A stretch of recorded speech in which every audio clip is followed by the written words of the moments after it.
Pinasalamatan nga ng maraming netizens si President Bongbong Marcos dahil na rin sa pagbibigay nito ng bagong pagkilala sa yumaong superstar at sa ilan pang mga kilalang artista.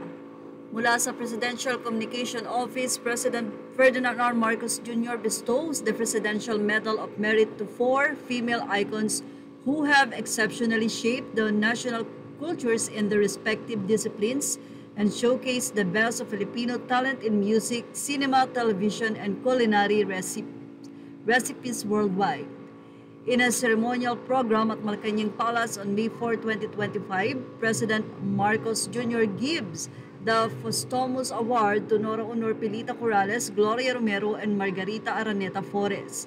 National Artist for Film and Broadcast Arts Nora Honor Nora Cavaltera Villamayor, the country's superstar who excelled in both acting and singing that earned multiple awards and accolades globally, was laid to rest at the Libingan ng mga Bayani on April 22, 2025. This was also a day of national mourning declared by the President.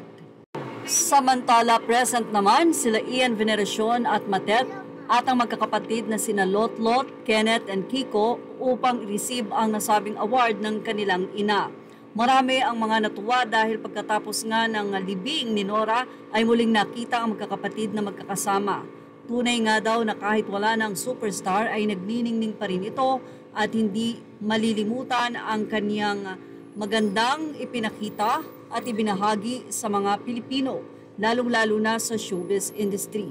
Marami pa rin ang nakakamiss kay Nora dahil nga ngayong wala na siya ang mga alaala ng kanyang mga pelikula, album, ang ngayon ay pinapakinggan lalong-lalo na ang kanyang mga fans. Samantala, mula naman sa artikulo ng Fashion Police ay marami nga ang nagpasalamat kay President Bongbong Marcos dahil na rin sa muling pagbibigay ng pagkilala sa mga yumaong mga artista.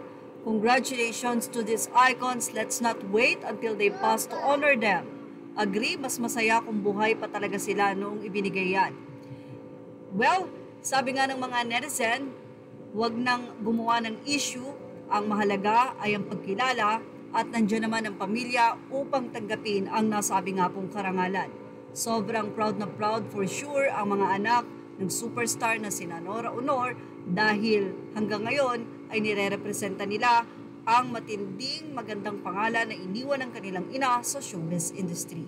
Yan ang ating showbiz top update. Thank you for watching. Please like, share, and subscribe. Images are all credit to the rightful owners.